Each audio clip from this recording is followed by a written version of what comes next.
The story begins with a team of explorers, traveling in the middle of the South Atlantic Ocean. On that ship was a weather officer named David, whose job was to report on the weather. They were heading toward an island located in the middle of the ocean. The government had sent David there to observe the changing weather of that island. He was supposed to stay there for about a year.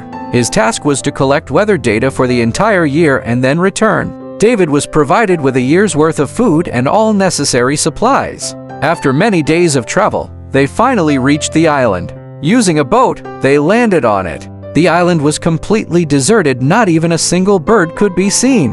On the island, there was a lighthouse and a small house where David was supposed to stay, because earlier another weather officer named Robert had lived there. His duty was now over. He had spent a whole year alone on that island collecting weather data. Now David was to take his place for the next year, while Robert would leave with the ship. But when the entire team visited the house, they were shocked. There was no trace of any person. Inside, Robert's belongings were scattered all over. Captain and David thought perhaps Robert might be in the lighthouse.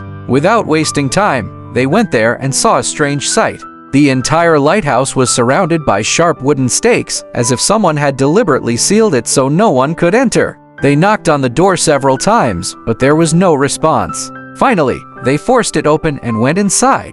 There, they found a man named Gruner. When they asked him about Robert, the previous officer, he replied, "He's dead. He went toward the sea and never came back." Hearing this, both David and the captain were stunned.